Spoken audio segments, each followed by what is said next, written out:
तालुक्याचे विस्तार अधिकारी आणि मिशन आरंभ नियोजन पाहणारे श्रीगोंदा तालुक्याचे अगदी तळमळीचे शिक्षण विस्तार अधिकारी निळकंठ बोर्डे साहेब सर्वांच्या मार्गदर्शनाखाली आपण या ठिकाणी 2025 या तपासणी तालुका श्रीगोंदा आज 19/9/2025 तासिका सुरू करत आहोत। सर्वात यामध्ये जर सहकार्य कोणाला तांत्रिक सहकार्य श्री सतीश कोकर सर अगदी या ठिकाणी नाही तर जोराचा पाऊस चालू असताना सुद्धा ते वेळात वेळ घेऊन रोज उपस्थित असतात। आजही ते सकाळी सकाळी आमच्यासाठी उपस्थित आहेत। त्यांचे या ठिकाणी हार्दिक हार्दिक स्वागत। आजचा विषय आहे इंग्लिश पेपर 2 मध्ये इंग्रजी विषयासाठी एकूण तुम्हाला 25 प्रश्न असतात आणि त्यासाठी 50 गुण असतात। प्रश्नाला 2 मार्क असतात। इंग्लिश मध्ये आज आपण जो टॉपिक बघणार आहोत तो टॉपिक आहे मिसलेनियस। मिसलेनियस या शब्दाचा जर मराठी अर्थ पाहिला तर संकीर्ण वेगवेगळे घटक यामध्ये समाविष्ट असणार आहेत। त्यामध्ये जनरली पार्ट ऑफ स्पीच त्यातील काही घटक आज आपण अभ्यासणार आहोत। यामध्ये जो आज घटक आपल्याला अभ्यासायचा आहे तो आहे ऍडजेक्टिव्ह। ऍडजेक्टिव्ह म्हणजे त्याला मराठीमध्ये आपण विशेषण असं म्हणतो। विस्तृत विषय पाहू। मी प्रमोद किरके, जिल्हा परिषद प्राथमिक शाळा येळपणे आपल्या सर्वांचं या ठिकाणी या क्लासमध्ये सहर्ष स्वागत करतो। आता आपण आपल्या तासिकेकडे जाऊया। तासिकेचा विषय आहे ऍडजेक्टिव्ह। सर्व विद्यार्थ्यांना महत्वाचं काही वाटलं तर त्या ठिकाणी आपण स्क्रीनशॉट करून घ्यावा। विद्यार्थी मित्रांनो, आपण ज्यावेळेस इंग्रजीचा अभ्यास करतो तर त्यामध्ये सर्वात महत्वाचं आहे पार्ट ऑफ स्पीच, शब्दांच्या जाती असं मराठीमध्ये म्हणतो आपण। त्यामध्ये पार्ट ऑफ स्पीच मध्ये जर आपण पाहिलं तर ते कोणकोणते आहेत तर नाउन आहे, प्रोनाउन आहे, ऍडजेक्टिव्ह आहे।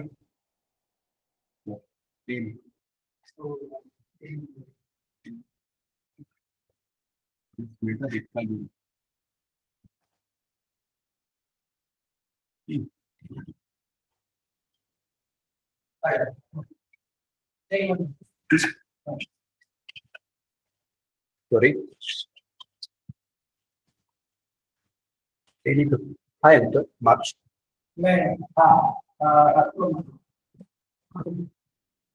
सर्व विद्यार्थ्यांनी या ठिकाणी पार्ट ऑफ स्पीचचं वाचन करायचंय।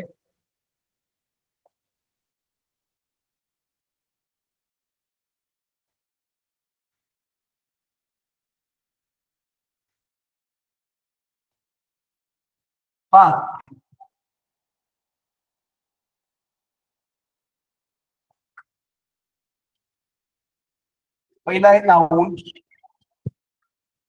त्यानंतर आहे प्रोनाउन, नंतर आहे ऍडजेक्टिव्ह, त्यानंतर आहे वर्ब, ऍडवर्ब, त्यानंतर आहे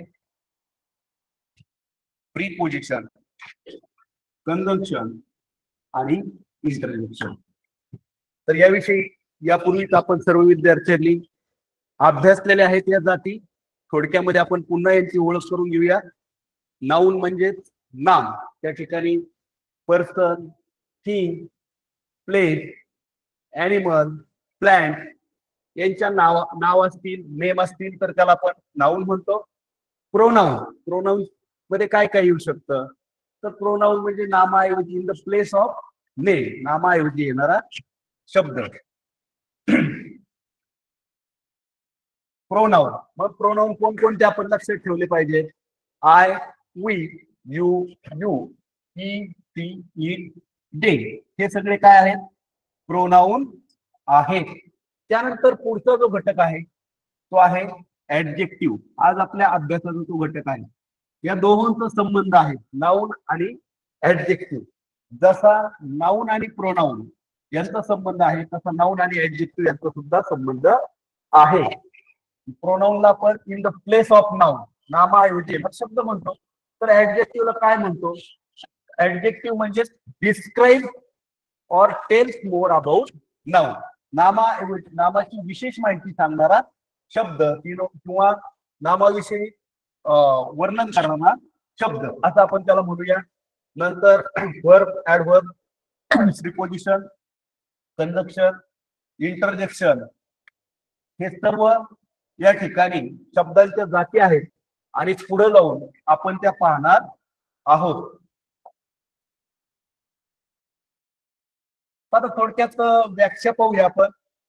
ऍडजेक्टिव्हची व्याख्या जी आहे तर ऍडजेक्टिव्ह यालाच तुम्ही म्हणत आहात विशेषण मराठीमध्ये.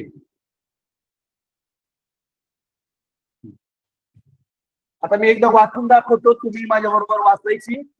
ऍडजेक्टिव्ह आर, माझ्या मागं म्हणा, adjective are words which describe or tell us more about noun or pronouns. आता या व्याख्येमध्ये महत्वाचं काय आहे तर ऍडजेक्टिव्ह आपण कशाला म्हणणार आहोत? तो एक शब्द आहे, वर्ड, which describe, वर्णन करतो किंवा सांगतो कोणाविषयी? नाउन और प्रोनाउन, म्हणजे नाम किंवा सर्वनामाविषयी माहिती सांगणाऱ्या शब्दाला आपण विशेषण असं म्हणणार आहोत. सर्व विद्यार्थ्यांना समजलं? विशेषणाची छोटीशी व्याख्या आपण इथे लक्षात ठेवायची. ऍडजेक्टिव्ह म्हणजे असा शब्द जो डिस्क्राइब और टेल्स अस अबाउट नाउन और प्रोनाउन. आता आपण पुढे जाऊया.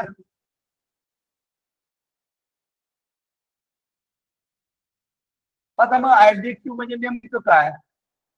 तर ऍडजेक्टिव्ह आर डिस्क्रायबिंग वर्ड. त्याचं एक काही एक्झाम्पल, एक छोटस एक्झाम्पल घेऊन आपण हे समजून घेऊया. पहा, एक्झाम्पल इथं दिलंय, गुड मॅन. पहा इथं विद्यार्थी मित्रांनो, तुम्ही ओळखलं का याच्यामध्ये नाउन कोणतं आहे बरं? Good man. अगदी बरोबर, या ठिकाणी नाउन आहे मॅन. मॅन म्हणजेच माणूस. आणि हाऊ कसा आहे तो? तर तो गुड आहे. गुड हा शब्द जो आहे तो डिस्क्राईब करतोय किंवा टेल्स कोणाविषयी? तर मॅन विषयी. आता हा आहे नाउन आणि गुड हा शब्द त्याविषयी माहिती सांगतोय, याला आपण म्हणणार ऍडजेक्टिव्ह. मराठीमध्ये आपण याला म्हणणार आहोत विशेषण.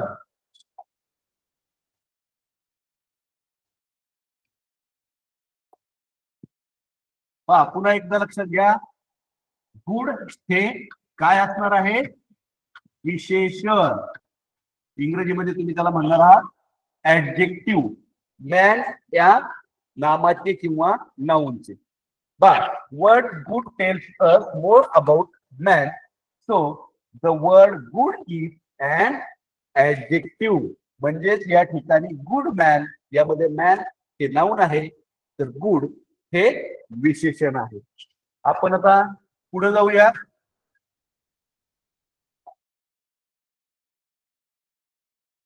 आता ऍडजेक्टिव्हचे प्रकार आपण समजून घेऊया. एकदा ऍडजेक्टिव्हचे प्रकार आपल्या लक्षात आले की परीक्षेमध्ये कोणत्याही प्रकारचं ऍडजेक्टिव्ह जरी आलं तरी आपण ते ओळखू शकतो, त्यावरची उदाहरणं आपण सोडवू शकतो. आता त्यातला जो पहिला प्रकार आहे तो आपण या ठिकाणी अभ्यासूया. पहिला प्रकार आहे डिस्क्रिप्टिव्ह ऍडजेक्टिव्ह. डिस्क्राईब आता पाहिलं आपण. डिस्क्राईब म्हणजे काय करणे? वर्णन करणे किंवा एखाद्या विषयी अधिक माहिती सांगणे, त्याला म्हणतात डिस्क्रिप्शन किंवा descriptive.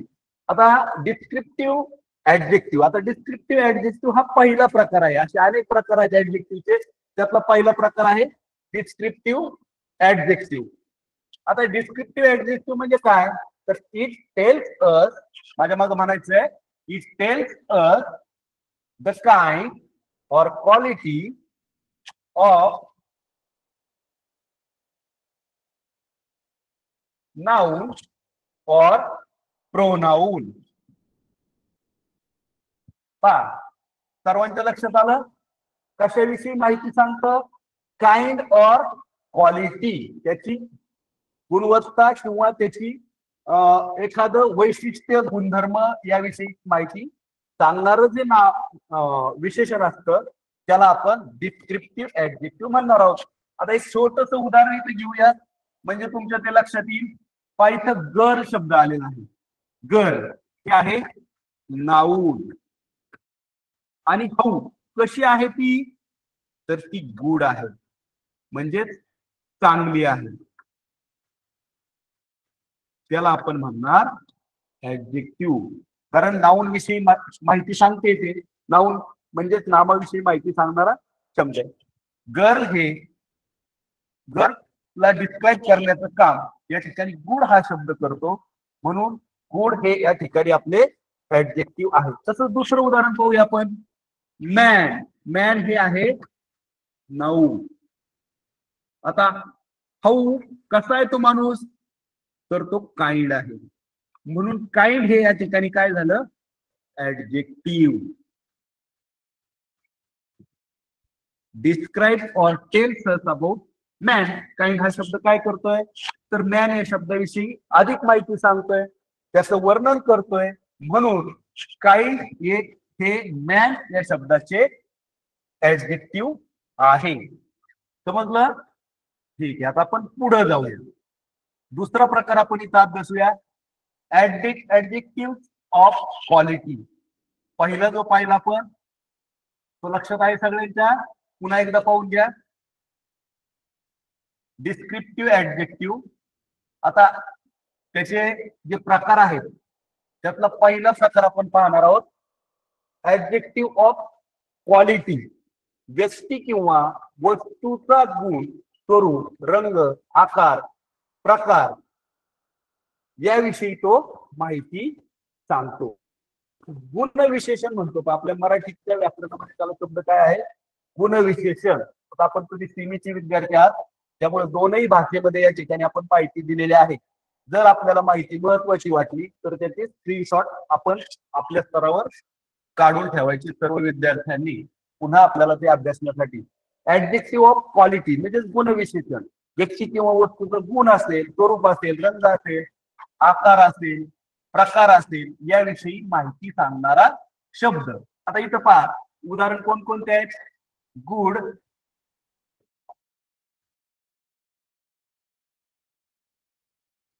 Good, tall, red, honest, beautiful. हे सगळे उदाहरणं कशाची आहेत? तर गुणविशेषणाची आहेत. ही उदाहरणं आहेत गुणविशेषणाची.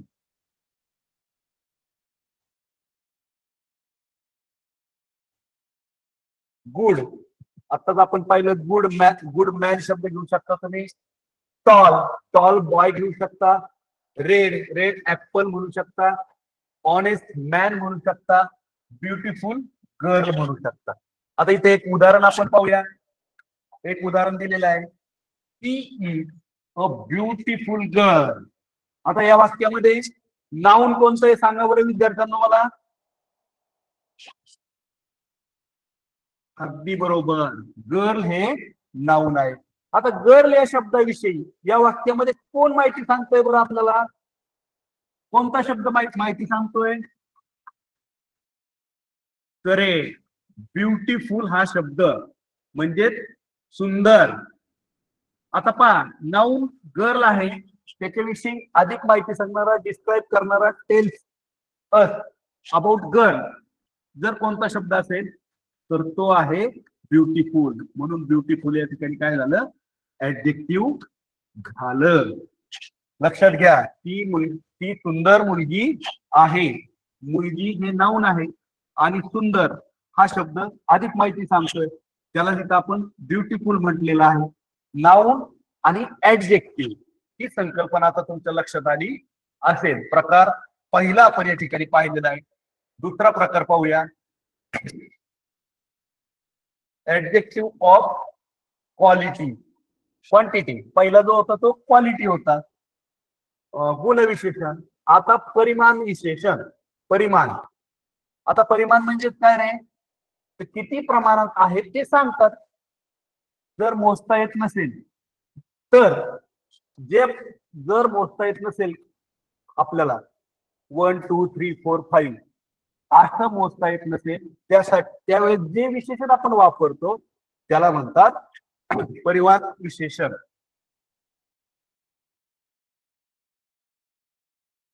पाहिजे आता काही शब्द उदाहरण म्हणून दिलेले आहेत.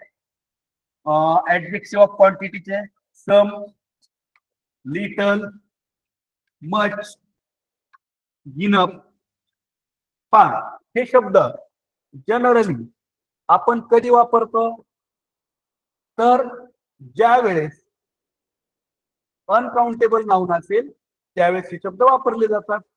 त्यांनाच आपण ऍडजेक्टिव्ह ऑफ क्वांटिटी म्हणणार आहोत. आता इथे एक उदाहरण दिलेलं आहे पहा.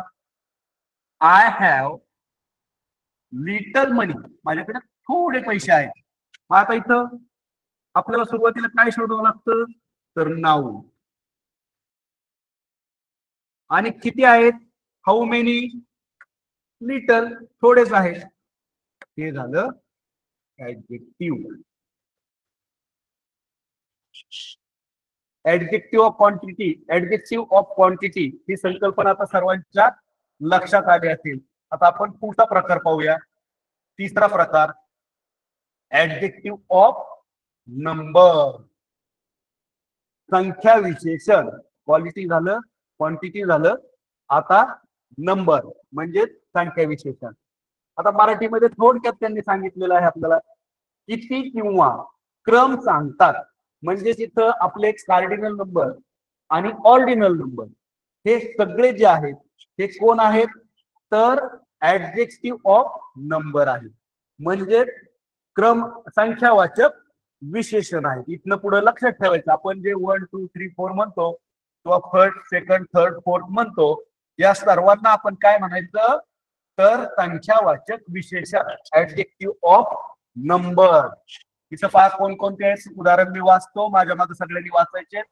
1 2 फर्स्ट, सेकंड, मेनी, सेव्हरल. हे सगळे जे आहेत हे संख्यावाचक विशेषणाची उदाहरणं आहेत. आता इथे एक उदाहरण देऊन आपण स्पष्टीकरण घेऊया. आता इथं ती हॅज 2 पेन्स. पेन्स हे या ठिकाणी नाउन आहे. आता पेन्स या शब्दाविषयी त्याला प्रश्न विचारू आपण, हाऊ मेनी, किती पेन आहेत. कोणता शब्द सांगतोय बरं, तर टू हा शब्द सांगतोय. म्हणून टू हा शब्द काय आहे, ऍडजेक्टिव्ह. म्हणजे पेन या शब्दाचा ऍडजेक्टिव्ह काय आहे, टू हे आहे. तिच्याकडे 2 पेन आहेत. म्हणजे 2 हे त्या ठिकाणी विशेषण असणार आहे. त्यालाच आपण म्हणणार आहोत ऍडजेक्टिव्ह ऑफ नंबर. छान, आता तुमच्या लक्षात आलं असेल. आता आपण पुढचा प्रकार पाहूया. चौथा जो प्रकार आहे तो आहे डेमॉन्स्ट्रेटिव्ह ऍडजेक्टिव्ह. थोडासा शब्द मोठा आहे, उच्चार करण्यासाठी माझ्या मग एकदा म्हणा, डेमॉन्स्ट्रेटिव्ह ऍडजेक्टिव्ह. डेमॉन्स्ट्रेटिव्ह ऍडजेक्टिव्ह त्यालाच आपण मराठीमध्ये म्हणतो दर्शक विशेषण. आता मराठीमध्ये छोटीशी व्याख्या आहे, एखादी गोष्ट व्यक्ती दाखवण्यासाठी म्हणजे दर्शविण्याचं काम. डेमॉन्स्ट्रेट म्हणजे दर्शविणे, पॉइंट करणे, की जवळ आहे का लांब आहे हे सांगणे. यासाठी जे विशेषण वापरले जातात त्यांना डेमॉन्स्ट्रेटिव्ह ऍडजेक्टिव्ह असं आपण म्हणणार आहोत. इथं काही उदाहरणं दिलेली आहेत पहा. तुम्हाला हे नेहमीचे परिचयाचे आहेत, तुमच्या टेक्स्टबुक मध्ये नेहमी नेहमी हे येत असतात. डेमॉन्स्ट्रेटिव्ह ऍडजेक्टिव्हचा आपण नेहमी वापर करतो. कोणकोणते आहेत ते, दिस, दॅट, दीज, दोज. हे सगळे जे आहेत ते डेमॉन्स्ट्रेटिव्ह ऍडजेक्टिव्ह आहेत. आता इथे एक छोटस उदाहरण आपण पाहूया. दिस बुक इज माइन. हे पुस्तक आहे, बुक. आतापर्यंत तुम्ही पाहिलं होतं की जोडीने येत होते ऍडजेक्टिव्ह आणि नाउन. नाउन पूर्वीच ऍडजेक्टिव्ह येत होतं, पण असा काही नियम आहे का, तर अजिबात नाही. ऍडजेक्टिव्ह हे नाउन पूर्वीच येईल असं नाही, तर परीक्षेत आपण गडबड करतो. आणि बुक या शब्दाच्या ऐवजी दिस शब्द आलाय म्हणून दिसला ऍडजेक्टिव्ह म्हणतात. तर अशी गडबड करायची नाही. आपण काय पाहायचंय तर बुक या शब्दाविषयी अधिक माहिती सांगणारा शब्द कोणता आहे? पुस्तक आहे. बट हुज कोणाचं आहे ते पुस्तक? बुक. Whose book? उत्तर येतं माईन, माझं पुस्तक आहे. मग बुक हे काय झालं या ठिकाणी? नाउन झालं. त्याविषयी अधिक माहिती कोणता शब्द सांगतोय तर माईन हा शब्द सांगतोय. म्हणून माईन आपल्यासाठी कोण असणार आहे? ऍडजेक्टिव्ह असणार आहे. Very good. आणि कोणतं ऍडजेक्टिव्ह असणार आहे? सॉरी सॉरी थोडीशी दुरुस्ती करूया आपण. पार्ट इथं बुक हे नाउन असणार आहे आणि हा थोडा बदल करूया आपण कन्सेप्ट मध्ये.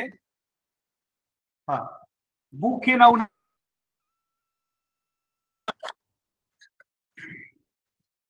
आता तुझा प्रश्न विचारला आपण विच बुक कोणतं पुस्तक? दिस बुक. आता उदाहरणार्थ या ठिकाणी हा पेन आहे. मी म्हटलं दिस पेन, कधी जर माझ्या जवळ असेल तर दिस पेन कोणाचा पेन आहे हा? तर माझा पेन आहे. मग हा तसंच इथं बुक कोणाचं बुक आहे? कोणतं बुक आहे? तर जवळ असेल तर आपण त्याला दिस म्हणणार आहोत. म्हणून दिस हा शब्द त्या ठिकाणी ऍडजेक्टिव्ह असणार आहे. हा आपण चुकून माईंना म्हटलो होतो तर तसं नाही येते. बुक हे कोणात आहे, कुठे आहे यावरनं आपण त्याला दर्शक विशेषणाच्या सहाय्याने आपण बोलणार आहोत. दिस बुक जवळ असेल तर दिस बुक. हा पेन जर मी लांब ठेवला तर त्याला मी म्हणणार आहे दॅट पेन. म्हणजे दॅट त्या ठिकाणी विशेषण असणार आहे आणि डेमॉन्स्ट्रेटिव्ह विशेषण असणार आहे. आता जवळ असेल तर दिस बुक. दिस हे डेमॉन्स्ट्रेटिव्ह ऍडजेक्टिव्ह या ठिकाणी असणार आहे. आता पुढे जाऊया आपण. Positive adjective. एकदा माझ्या मागे म्हणा पॉझिटिव्ह ऍडजेक्टिव्ह. आता पॉझिटिव्ह ऍडजेक्टिव्ह म्हणजे काय तर स्वत्व विशेषण, स्वतःविषयी माहिती सांगणार किंवा स्वतःची मालकी किंवा हक्क दाखवणार त्याला आपण म्हणतो पॉझिटिव्ह.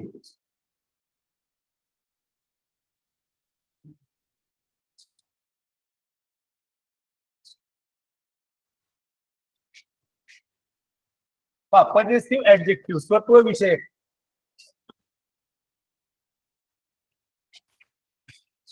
आता इथं काही उदाहरणं त्याची दिलेली आहेत आपल्याला. मी वाचतो. हे नेहमीचे तुमच्या टेक्स्ट बुक मधले आहेत. माय, युअर, हिज, हर, आवर, माझ्या मागे म्हणायचे डिअर. ही सर्व जे आहेत ते पॉझिटिव्ह ऍडजेक्टिव्ह आहेत. आता इथं आपण जनरली जे ऍडजेक्टिव्ह जे आहे हे विशेषण जे आहे हे नाउनच्या आधीच येतं. अपवादात्मक परिस्थिती इतर ठिकाणी येऊ शकतं परंतु जनरली त्याला त्याच्या शेजारी ते असतं. इथं पाहूया आपण. दिस इज माय कार. आता इथं कार सुद्धा आहे. हा आहे नाउन. आणि हुज कार कोणाची आहे ती कार तर माझी आहे. म्हणून त्यासाठी कोणता शब्द वापरलाय? माय. माय हे आपल्यासाठी काय असणार आहे? ऍडजेक्टिव्ह असणार. कार नाउन या कार या नाउनचं ऍडजेक्टिव्ह असणार आहे माय. कार कोणाची? माझी. माझी म्हणजे माझा हक्क सांगणारा तो शब्द आहे म्हणून त्याला आपण म्हणणार आहोत पॉझिटिव्ह ऍडजेक्टिव्ह. पुढचा प्रकार पाहूया आपण. 6वा. आता इथे शब्द मोठा वाटतोय परंतु माझ्या मागे एकदा म्हणायचं आहे इंट्रोगेटिव्ह ऍडजेक्टिव्ह. इंट्रोगेटिव्ह ऍडजेक्टिव्ह शब्द जरी मोठा वाटत असला तरी संकल्पना तुम्हाला माहित आहे. इंट्रोगेटिव्ह ऍडजेक्टिव्ह म्हणजेच काय, तर प्रश्नार्थक विशेषण. तुम्हाला माहित आहे प्रश्नाची सुरुवात ही नेहमी WH वर्डने होते. Who, which, what, why, how, how many, हे सर्व जे आहेत यांना आपण प्रश्नार्थक विशेषण म्हणणार आहोत. इंट्रोगेटिव्ह वर्ड जे आहेत त्यांनाच आपण प्रश्नार्थक विशेषण असं म्हणणार आहोत. आता इथं उदाहरण पाहूया. एकदा मी वाचून दाखवतो. माझ्या मागे जे प्रश्नार्थक विशेषण आहेत ते तुम्ही वाचायचे. Which, what, whose, which. आता इथं एक उदाहरण दिलेलं आहे ते पाहूया आपण. त्या उदाहरणामध्ये जे ऍडजेक्टिव्ह आलंय ते आपल्याला ओळखायचंय. उदाहरण आहे which book do you want. आता या ठिकाणी प्रश्नार्थक विशेषणामध्ये ज्या शब्दाचा वापर, WH वर्डचा वापर हा प्रश्न विचारण्यासाठी केलेला असतो त्याला म्हणायचं प्रश्नार्थक विशेषण. इंग्लिश मध्ये त्याला आपण म्हणणार आहोत इंट्रोगेटिव्ह ऍडजेक्टिव्ह. आता इथं वाक्य आहे which book do you want आणि क्वेश्चन मार्क आहे. इथं पाहूया बुक हे झालं नाऊ आणि प्रश्न विचारण्यासाठी कोणता WH वर्ड वापरलाय तर विच, म्हणून विच हे त्या ठिकाणी झालं ऍडजेक्टिव्ह. तुला कोणते पुस्तक हवे आहे, कोणते हे त्या ठिकाणी काय असणार आहे ऍडजेक्टिव्ह असणार आहे. छान, पुढे जाऊया आपण. पुढचा जो प्रकार आहे तो डिस्ट्रीब्युटिव्ह ऍडजेक्टिव्ह. डिस्ट्रीब्युटिव्ह म्हणजेच काय तर वितरण. आता वितरण तुम्ही म्हणाल हा शब्द काय नवीन सांगितलं डिस्ट्रीब्युटिव्ह. एकदा माझ्या मागे म्हणा नवीन शब्द आहेत परंतु परीक्षेमध्ये हे शब्द आपल्याला ओळखता येण्यासाठी त्यांचं आपण वेळोवेळी वाचन केलं पाहिजे. माझ्या मागे म्हणा डिस्ट्रीब्युटिव्ह ऍडजेक्टिव्ह. आपल्या ऍक्टिव्ह मेमरीमध्ये हे शब्द असतील तर आपल्याला त्या प्रश्नाचा अर्थ कळायला सोपा जातो. आता डिस्ट्रीब्युटिव्ह ची संकल्पना थोडक्यात मी तुम्हाला सांगतो.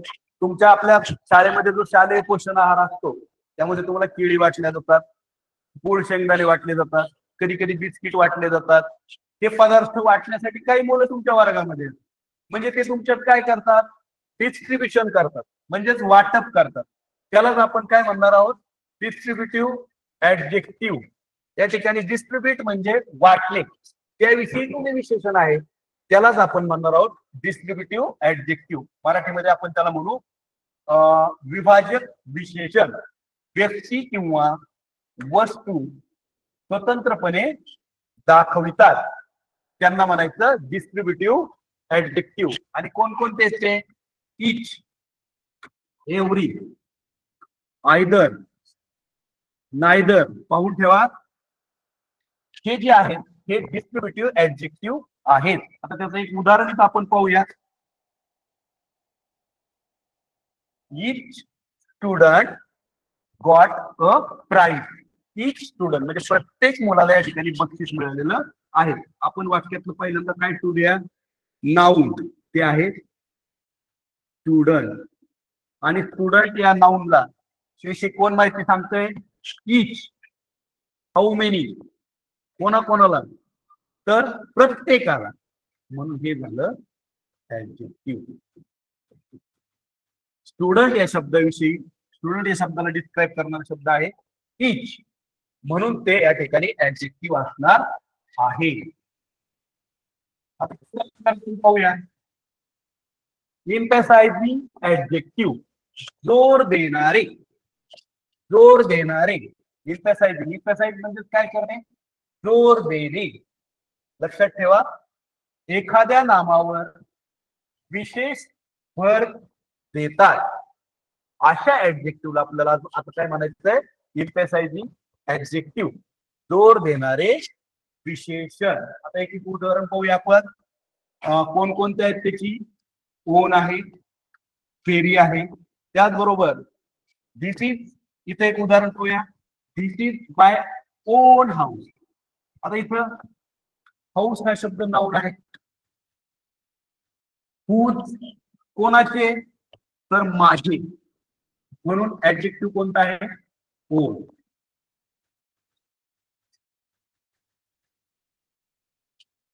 दिस is my own house. House या शब्दाविषयी माहिती सांगण्याचं काम ओन हा शब्द करतो, म्हणून ओन या ठिकाणी ऍडजेक्टिव्ह असणार आहे. लास्ट बट नॉट लिस्ट, शेवटचं जे ऍडजेक्टिव्ह आहे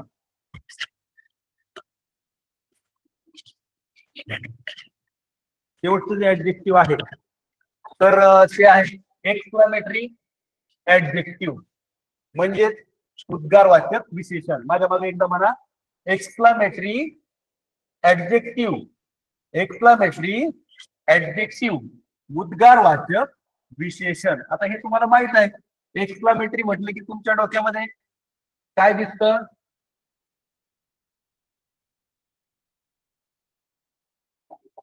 सर्वप्रथम आपल्याला आठवतं हे असं चिन्ह, नाही की नाही? उद्गारवाचक चिन्ह तुम्ही त्याला म्हणता. आश्चर्य किंवा उद्गार व्यक्त करणारे शब्द किंवा विशेषण, उद्गारवाचक विशेषण. बाबा हे शब्द तुम्ही तिकडे इंट्रोगेटिव्ह मध्ये पण पाहिले होते, ते पुन्हा या ठिकाणी आपल्याला एक्सक्लामेटरी मध्ये सुद्धा दिसत आहेत. लक्षात ठेवायचं, हाऊ आणि व्हॉट हे दोन शब्द जे आहेत हे तुम्हाला इंट्रोगेटिव्ह सेंटेन्स मध्ये सुद्धा दिसतील आणि एक्सक्लामेटरी सेंटेन्स मध्ये सुद्धा दिसतील. तर हे व्हॉट आणि हाऊ हे शेवटी जर एक्सक्लामेटरी मार्क असेल तर त्याला एक्सक्लामेटरी सेंटेन्स असं आपण म्हणतो. वाक्य पाहूया आपण. What a beautiful flower. आता या ठिकाणी फ्लॉवर या शब्दाविषयी माहिती सांगणारे दोन ऍडजेक्टिव्ह आपल्याला दिसत आहेत. एक आहे ब्युटिफुल आणि दुसरं कोणतं आहे तर हॉट. हॉट हे सुद्धा या ठिकाणी उद्गारवाचक विशेषण आहे. फ्लॉवर हे झाले नाउन आणि ऍडजेक्टिव्ह काय झालं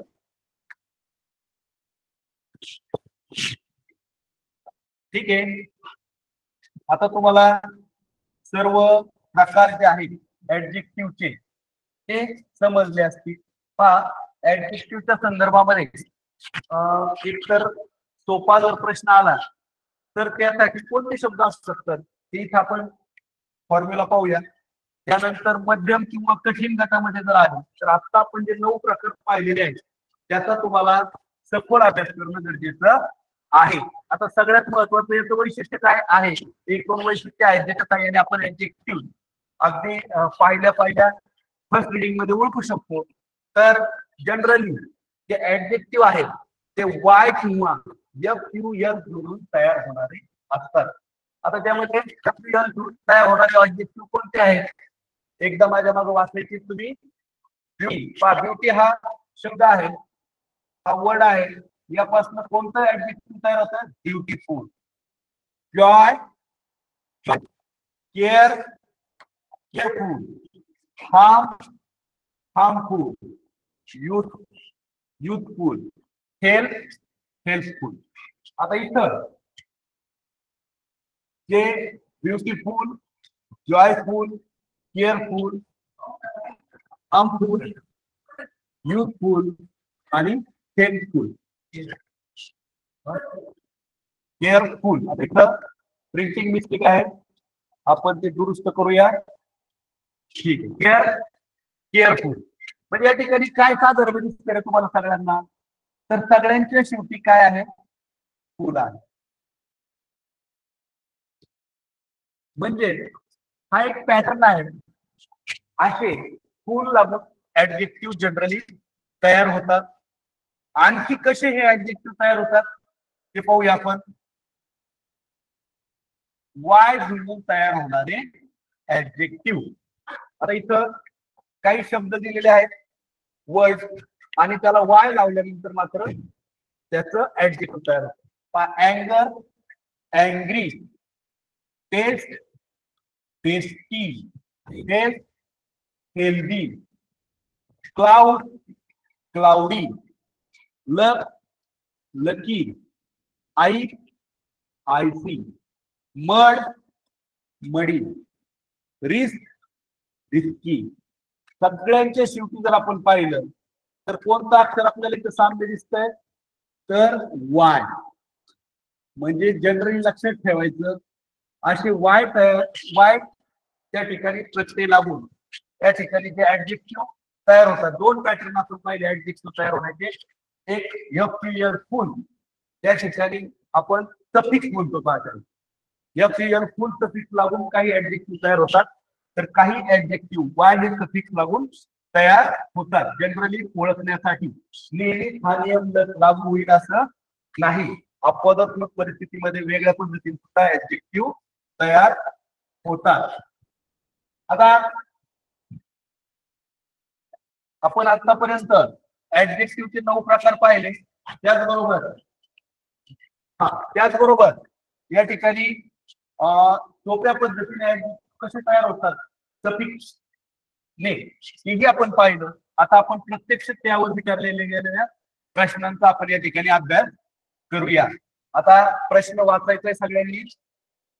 मी पण वाचतो. Read the sentence and decide which word do you think is an adjective. आपल्याला काय ओळखायला सांगितलंय, तर ऍडजेक्टिव्ह ओळखायला सांगितलेलं आहे.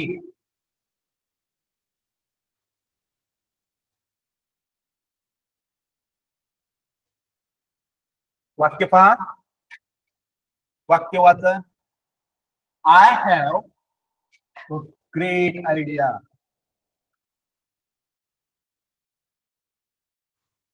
आता इथं ऍडजेक्टिव्ह ओळखायचं म्हटलं तर पहिल्यांदा आपल्याला काय शोधावं लागेल रे?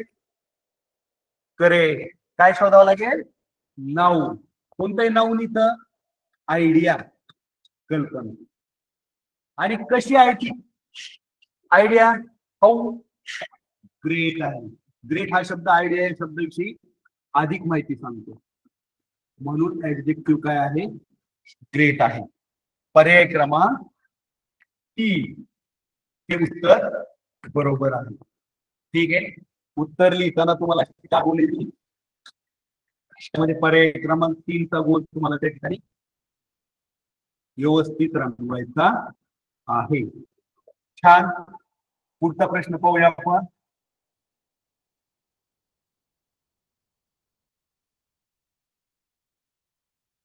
प्रश्न वाचायचा सर्व विद्यार्थ्यांनी.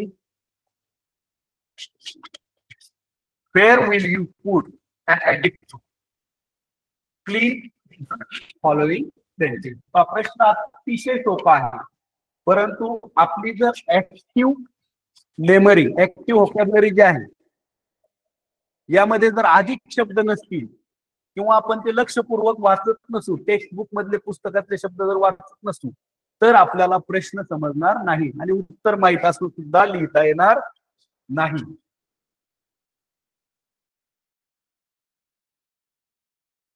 आता इथं वी मस्ट, वाक्य वाचूया आपण. We must always drink water. आता इथं प्रश्न काय विचारलाय? Where will you put an adjective. Adjective कुठं आले? क्लीन. आता ऍडजेक्टिव्ह सुद्धा त्यांनी सांगितलं आपल्याला. काय ऍडजेक्टिव्ह आहे? तर क्लीन हे ऍडजेक्टिव्ह आपल्याला दिलेल्या वाक्यामध्ये कुठं ठेवता येईल. पहा, जनरली आपण आतापर्यंत जेवढे काही प्रश्न पाहिले त्या सगळ्यामध्ये तुम्हाला एक साधर्म्य आढळून आलं असेल की ऍडजेक्टिव्ह हे आपल्याला जे नाऊन आहे त्याच्या अगोदरच आलेलं आपल्याला आढळून आलेलं आहे. मग आता आपल्याला काय आहे, जर उत्तर शोधायचं असेल तर पहिलं आपल्याला नाऊन शोधावं लागेल. हे लक्षात ठेवा, नाऊन आणि ऍडजेक्टिव्ह यांची मैत्री घट्ट आहे. मग या वाक्यामध्ये कोणतं नाऊन आहे? तर वॉटर. आणि वॉटर ह्या जर नाऊन असेल आणि त्याला जर ऍडजेक्टिव्ह जोडायचं असेल तर काय शब्द तयार होईल? Clean water. करेक्ट. इथं आपल्याला क्लीन वापरावं लागेल. आता हे कुठं वापरलं हे आपल्याला विचार. आता बिफोर ड्रिंक, ड्रिंकच्या अगोदर वापरले का आपण? बिफोर ड्रिंक, ड्रिंक या शब्दाच्या अगोदर वापरले का इथं? तर नाही. म्हणजे हा पर्याय काय आहे? चुकीचा आहे. आफ्टर वॉटर, वॉटर नंतर, म्हणजे या पॉइंटला वापरलंय का? तर नाही. म्हणून पर्याय क्रमांक 2 सुद्धा चुकीचा आहे. बिफोर वॉटर, वॉटर एक शब्दाच्या अगोदर, करेक्ट, म्हणजेच पर्याय क्रमांक 3 हा बरोबर आहे. आणि बिफोर ऑलवेज, ऑलवेजच्या अगोदर, इथं हा पर्याय सुद्धा चुकीचा आहे. उत्तर निघाल्यानंतर पुढे आपल्याला इतर पर्याय आपण चेक केले पाहिजे, म्हणून आपण ते या ठिकाणी चेक केलेलं आहे. म्हणजे क्लीन हा शब्द बिफोर वॉटर, वॉटर या शब्दाच्या अगोदर, म्हणजे आपल्याला आफ्टर, बिफोर, अबाउट, बिलो यांचे अर्थ माहीत असले पाहिजेत आणि त्यांचा आपण वेळोवेळी वापर सुद्धा केला पाहिजे. आपल्या टेक्स्टबुक मध्ये हे सगळे असतात. पुढचा प्रश्न पाहूया आपण. रीड, प्रश्न वाचूया. Read the following sentence and describe which is the correct one to describe a coconut tree.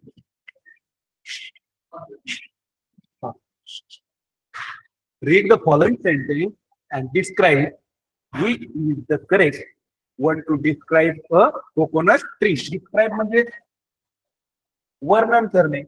Describe म्हणजे की आपल्या लक्षात आलं पाहिजे हा प्रश्न कशाशी निगडीत आहे, तर आपल्या ऍडजेक्टिव्हशी निगडीत आहे. कोकोनट, कोणाला डिस्क्राईब करायचे? कोकोनट ट्री, ठीक आहे नाही. आता खाली वाक्य दिलेले आहेत, व्यवस्थित शांत डोक्याने आपण ते वाचूया. पर्याय पहिले आहे आणि आपलं बरोबर कोणतं असू शकेल ते आपण शोधूया.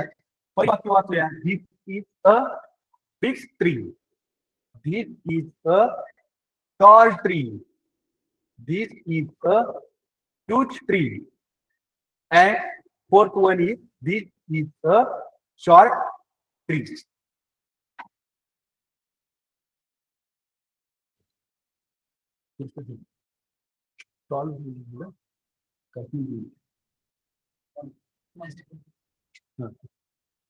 आता चारही पर्याय वाचा. आपण एक एक पर्याय, समजा आपल्याला जर मनामध्ये गोंधळ होत असेल तर आपण बाद पद्धतीने जाऊया. जे पर्याय लागू होत नाहीत ते आपण बाजूला काढले. आता शॉर्ट ट्री जर म्हटलं गेला तर ते लागू होईल का? नाही. म्हणजे पर्याय क्रमांक 4 ते असणं या ठिकाणी बाद झालेले. आता 3 पर्याय आहेत, बिग, टॉल आणि ह्यूज. आता ह्यूज हा शब्द आणि बिग हा शब्द जनरली आपण इमारतींना वापरतो. ह्यूज, बिग, टॉवरला वापरतो, म्हणजे नॉन लिव्हिंग थिंगला वापरतो. जर लिव्हिंग थिंग असेल तर त्या ठिकाणी आपण टॉल हा शब्द वापरतो. दिस इज अ टॉल ट्री. म्हणून पर्याय क्रमांक 2 हे उत्तर त्या ठिकाणी बरोबर असणार आहे. पुढच्या प्रश्नाकडे जाऊया आपण. 4, प्रश्न क्रमांक 4 वाचा. Pick out the correct pair of an adjective and noun from the following. आपल्याला योग्य जोडी शोधायची. कशाची? तर नाउन आणि ऍडजेक्टिव्ह यांची. आता चारही पर्याय वाचण्याची कधी गडबड करायची नाही. बऱ्याच वेळा पहिलाच पर्याय आपल्याला जुळणारा दिला जातो, उत्तराच्या जवळ असणार असतो आणि आपण मध्ये तो पर्याय रंगवून टाकतो. तशी गडबड करायची नाही. आता चारही पर्याय वाचून घेऊया आपण. Young umbrella, a sweet all, a juicy orange, a crunchy star. पाहूया. वर्णन तर केलेलं आहे, येताना नाऊन पण आलेले आहेत. अम्ब्रेला, वॉल, ऑरेंज, स्टार हे नाऊन आहेत. यंग, स्वीट, ज्युसी, क्रंची हे सुद्धा ऍडजेक्टिव्ह आहेत.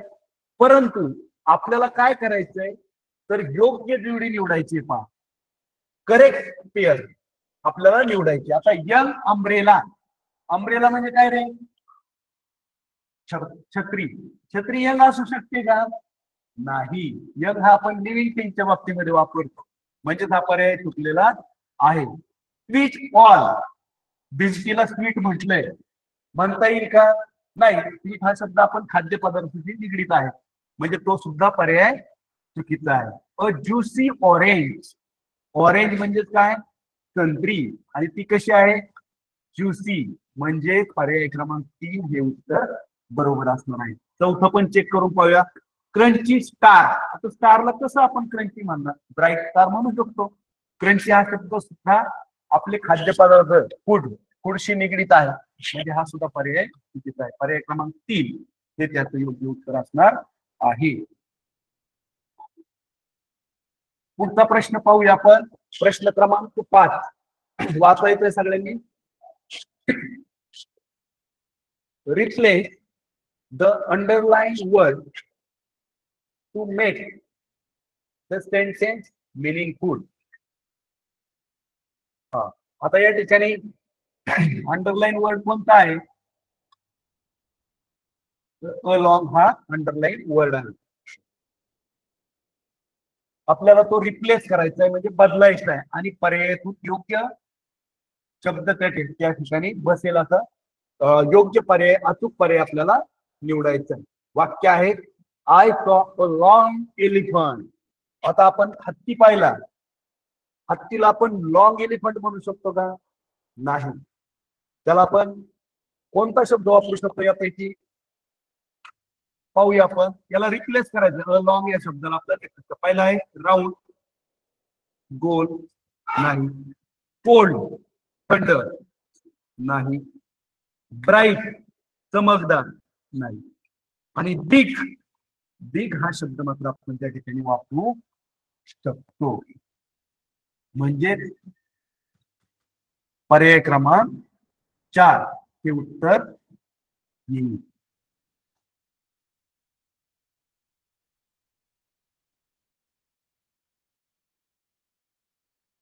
पुढचा प्रश्न सर्व विद्यार्थ्यांनी वाचायचा आहे. वाचन करायचं जाणीवपूर्वक. जर काही शब्द आपल्याला वाचताना अडखळत असतील तर त्या शब्दांचे उच्चार आपण आपल्या शिक्षकांकडे जाणून घ्यायचे, तसेच ठेवायचे नाही. एक गोष्ट लक्षात ठेवा सर्व विद्यार्थी मित्रांनो, जर प्रश्न समजला नाही तर आपल्याला उत्तर लिहिता येणार नाही. आपल्या ऍक्टिव्ह मेमरीमध्ये आपले शब्द असले पाहिजेत. पुन्हा पुन्हा प्रश्नांची वाचन केले म्हणजे तेच शब्द पुन्हा पुन्हा आलेले असतात. Read the following word and choose the correct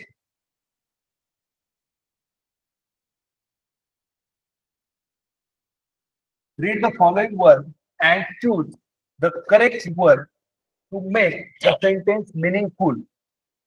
आता इथं अर्थपूर्ण वाक्य आपल्याला बनवायचंय योग्य पर्याय निवडून. आणि योग्य पर्याय काय असणार आपला? तर ऍडजेक्टिव्ह असणार आहे. वाक्य वाचूया आपण. Gaurav is young but his grandfather is dad. आता हा जो प्रश्न आहे तर याची तुम्हाला सुरुवात आहे. जनरली 8वीचे विद्यार्थी असतील तर त्यांच्या दृष्टीने कन्सेप्ट काही नवीन आहे, कारण त्या ठिकाणी कंपॅरिझन आहे. कंपॅरिझन कशामध्ये केलं जातं? तर डिग्रीमध्ये केलं जातं. डिग्रीमध्ये आपण तुम्ही पुढे गेल्यानंतर शिकताल सुपरलेटिव्ह, पॉझिटिव्ह, कंपॅरेटिव्ह. त्या ज्या डिग्री आहेत त्या सुद्धा ऍडजेक्टिव्हची उदाहरणं. आता तुम्हाला मुद्दाम परीक्षेमध्ये असं विचारलं जातं, आता तुम्ही आतापर्यंत यंग हा शब्द अभ्यासलेला आहे आणि तुम्ही म्हणताल Gaurav is young but his grandfather. या ठिकाणी काय आहे? कंपॅरिझन. कोणाचं? गौरवचं आणि ग्रँडफादर. आता जनरली आपल्या अशी कन्सेप्ट आपल्या डोक्यात असते की यंगर म्हणजे तरुण, तर असं नाहीये.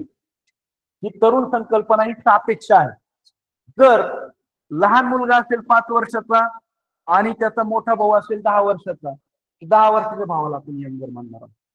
त्याचे वडील 35 वर्षाचे असतील तर दोघांची तुलना करताना दोघांमध्ये आपण वडिलांना यंगर म्हणणार आहोत.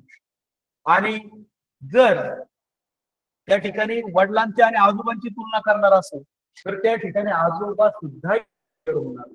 म्हणजे यंगर म्हणजे तरुण नाही, तर दोघांमध्ये जो वयाने मोठा आहे त्याला आपण यंगर म्हणणार आहोत. Gaurav is young but his grandfather is younger.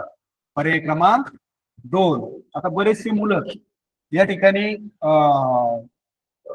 जर आपला गोंधळ होत असेल तर बास पद्धतीने सुद्धा या प्रश्नाकडे जाऊ शकतात.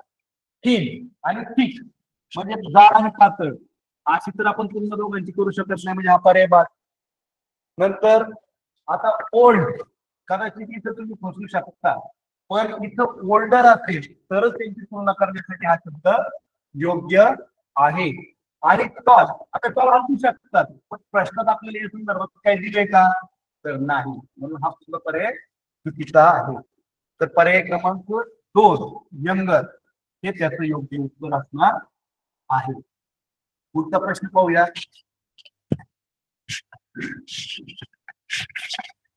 वाचायचा सर्वांनी प्रश्न.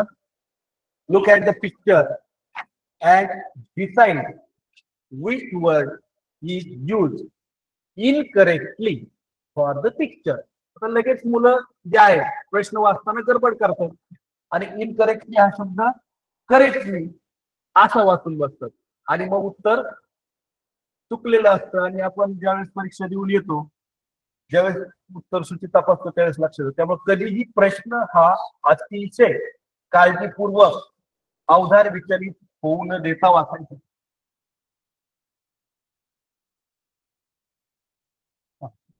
which is used incorrectly for the picture. Incorrectly चुकीची जोडी ओळखायला सांगितली. आता याच्यातले म्हणजे याचा अर्थ 3 जोड्या बरोबर असणार आहे. आता ऍपल जे आहे ते कसं आहे बा, पाहिजे की आपल्याला दिसतंय ते कसं दिसतंय, ते छान दिसतंय, त्यामुळे आपण काय म्हणू, नाईस. आता थिन, पातळ आणि जाड अशा तुलना करण्यासाठी त्याला या ऍपल साठी हा शब्द वापरू शकतो का आपण, तर नाही. रेड आहे, नाईस आहे, स्वीट पण आहे.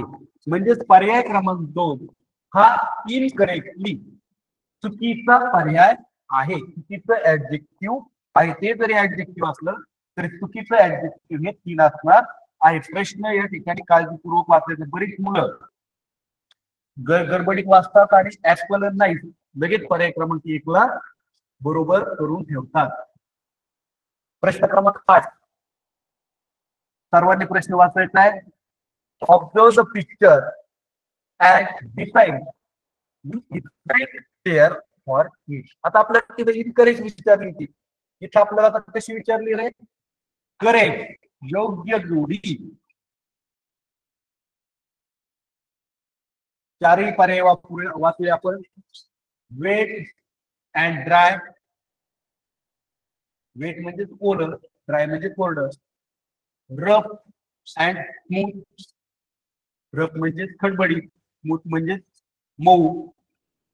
Hot and cold. Tall and short. सगळे ऍडजेक्टिव्ह आहेत, पण आपल्याला एक जोडी ओळखायची. सर्वांना ओळखली ही जोडी टी. हा काय आहे,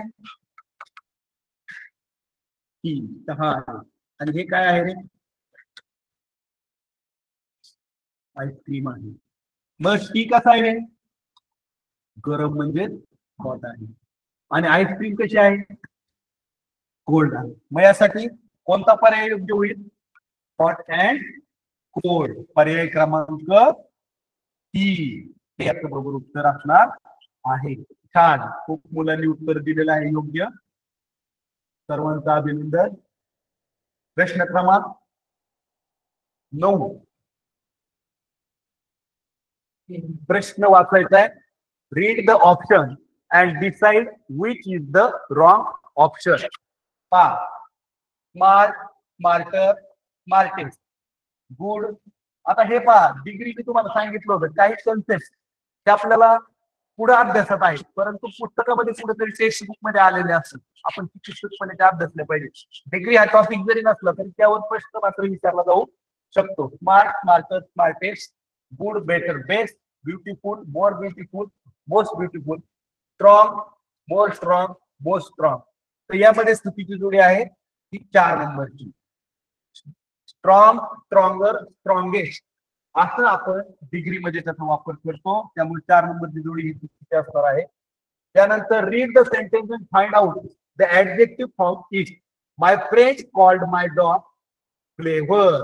बघा आता इथं आतापर्यंत कसं बा परीक्षेला विचारताना कसं विचारलं गेलेलं आहे, माय फ्रेंड कॉल्ड माय डॉग क्लेव्हर. आता डॉग हा शब्द या ठिकाणी काय आहे, नाऊन आहे. त्यासाठी आपल्याला ऍडजेक्टिव्ह ओळखायला सांगितलं. आता डॉग साठी ऍडजेक्टिव्ह कोण कसा आहे बरं तो डॉग, तर तो कसा आहे, क्लेव्हर आहे. मुद्दाम तो पुढे गेला. मी मगाशी तुम्हाला सावध केलं होतं की प्रत्येकच वेळेस असं घडेल असं नाही. आपण खूप तयारी करून ठेवतो आणि परीक्षेला अपवादाने एखादं उदाहरण विचारलं तर पाहायचं तो डॉग क्लेव्हर आहे. आपण नेहमी जे सांगितलंय कोणता शब्द डिस्क्राईब करतोय टेल्स सांगतोय माहिती सांगतोय त्या शब्दाविषयी यावर आपण लक्ष केंद्रित करायचं. आता तुम्ही म्हणाल माय पण आहे, माय पण आहे या ठिकाणी पॉझिटिव्ह पण ते पर्याय आहे का तर नाही. आपल्याला पर्याय आहे त्यातूनच तो शोधणं अपेक्षित असतं. या ठिकाणी डॉग तर होऊ शकणार नाही, कॉल्ड पण नाही. कॉल्ड करते तुम्हाला माहित आहे ते काय आहे तर ऍक्शन वर्ड आहे. फ्रेंड हे नाऊन आहे. बरोबर पर्याय काय येईल क्लेव्हर. Very nice. बाबा आज आपण या ठिकाणी ऍडजेक्टिव्ह म्हणजे काय ते अभ्यासलेला आहे. आधी शब्दांच्या जाती अभ्यासल्या, त्यानंतर नाऊन आणि ऍडजेक्टिव्ह यांचा कसा संबंध आहे ते आपण पाहिलं. नाऊन कोणाला म्हणतो आपण तर thing, place, person, animal, fruit, vegetable सगळ्यांना नाऊन म्हणतो. ठेवलेल्या नावाला त्याला डिस्क्राईब करणाऱ्या शब्दाला आपण म्हणणार आहोत ऍडजेक्टिव्ह. ऍडजेक्टिव्हचे वेगवेगळे प्रकार 9 प्रकार आपण पाहिले आणि ते पाहिल्यानंतर त्यावर आधारित असलेली परीक्षेला आलेली अनेक उदाहरणं आपण या ठिकाणी पाहिलेली आहेत. तर अशा पद्धतीनं हा thanks student for being with me. Also best regard to all of you for your best future. Thank you.